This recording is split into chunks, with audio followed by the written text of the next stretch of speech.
Village life with তুলির মা। আমি আপনাদের সামনে আজ একটা নতুন কিছু দেখাবো। নতুন মানে আমি তো মাঠে যাই না, তা আমার যার বাসার পাশে আমাদের একটা জমি আছে, মানে 3-4টে জমি আছে, একটা তো না।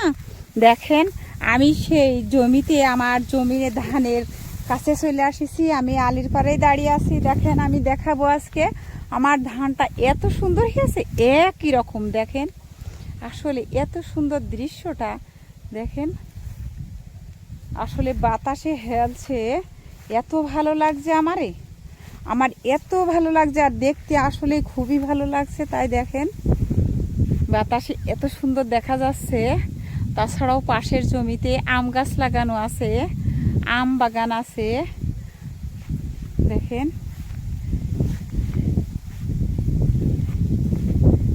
এই যে আমি সোজা আড়ের জমি থেকে আমি চলে আসলাম, অর্ধেকে এসে পৌঁছাইছি, কিন্তু তবু আমি আর যেতে পারছি না, আমার হাঁটতে কষ্ট হচ্ছে। এই কারণে আমি যেতে পারছি না। আমার পাশের জমিতে আবার দেখেন, এগুলো গুটি স্বর্ণ ধান বলে, এগুলো কেবল মানে এখনো থোড়ও আসেনি। আর এই যে আলির উপরে কত সুন্দর সুন্দর ফুল হয়েছে। দেখেন দেখেন, আসলে দেখতে ভালো লাগছে, আমারও ভালো লাগছে। দেখেন আপনারা, এই যে আমার জমি, আমি মাঝখান দিয়ে চলে আসছি। আমার দুই ধার দিয়ে আমার জমির ধান, বাতাসে কত সুন্দর হেলছে। দেখেন, এত সুন্দর দেখা যাচ্ছে, মাঠকে মাঠ, ধান আর ধান। আর মানে বলবো কি, এই ধানগুলো যখন আসবে তখন চাষিদের মনটা ভরে যায়। এই ধানটার ভিতরে মনে হচ্ছে আবার সুবর্ণলতা ধানও আছে একটা একটু। তা ধানে বাল এ দেখেন আগা ঝুলপি দিচ্ছে, একদম চিকন ধান। এগুলা রড মিনিকেট এই ধানের নাম। এই ধানটা বেশি উচ্চ হয়েছে, আর আমাদের এই ধানটা একই রকম সব।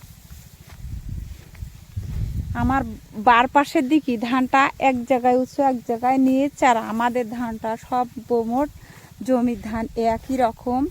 এত ভালো লাগছে আমার বেড়াতে, তা মনে হচ্ছে যে আপনারা আসেন সবাই। মানে অনেক মানুষ যদি একসাথে হয় তাহলে বেশি ভালো লাগে, আর মনটাও ভালো লাগে। একজন এদিকে যায় ওদিকে যায়, দেখতে আসলেই ভালো লাগে, আর মনও ভালো লাগে। তারপরে এবারে আমি চলে যাব আমার রাস্তার, পাকা রাস্তার ওই পিঠটি আর একটা জমি আছে আমাদের, বুঝেছেন। আমি সেই জমিতে এখন চলে যাব, আপনাদেরকে আমি দেখাবো। এই যে রোডের ওই পাশ দিয়ে আমি এবার হেঁটে হেঁটে চলে যাচ্ছি গুটি গুটি পায়ে। এই যে এই সাইড দিয়ে রোড চলে গেছে, এই যে আমাদের খেজুর গাছ।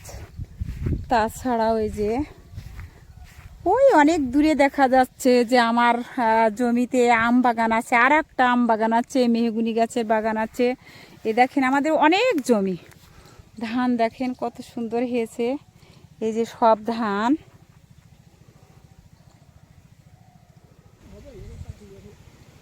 দেখেন, এবারে চলে আসলাম আমি আমাদের পুল্লা, এই যে পুল্লা বলে না, এই যে মিঠে পুল্লা।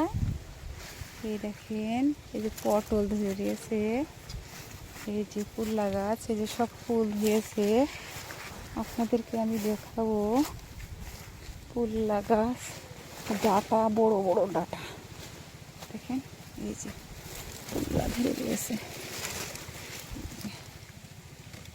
পুল্লা ধরে রয়েছে, মিঠে পুল্লা এর বলে, যে খায় না, এ ধুন্দা বলে, কেউ কেউ পুল্লা বলে, আমরা পুল্লাই বলে আমাদের পরিচিত। দেখেন, এক একটা ডাটা দেখেন, দেখেন কত বড় বড় ডাটা। ডাটা খুব স্বাদ, খুব সুস্বাদু, মিষ্টি খাইতে। একটা ডাটা রান্না করলেই তাই এক হাঁড়ি হয়ে যায়, বুঝছেন। মানে তরকারির গাছ তো, তরকারির গাছ থেকে আমরা সব ধরনের তাজা তরকারি দেখেন সবজি দিক সেদিক ধরে রেখেছে, গেছি গাছে, সব গাছে গাছে সব। দেখেন,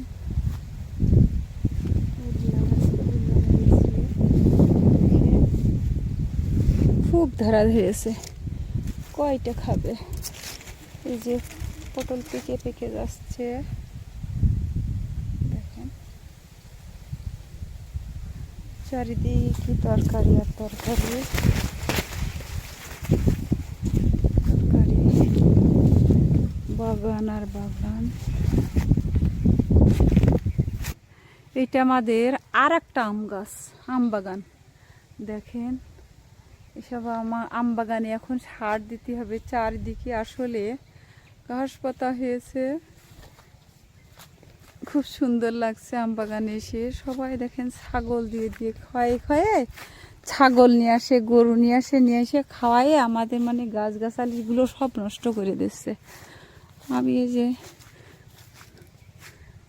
বন্ধুরা সবাই, আমার সব কিছু যদি ভালো লাগে, আমার এই দৃশ্যটি আপনাদের ভালো লেগে থাকে, আপনারা সবাই লাইক কমেন্ট শেয়ার করবেন।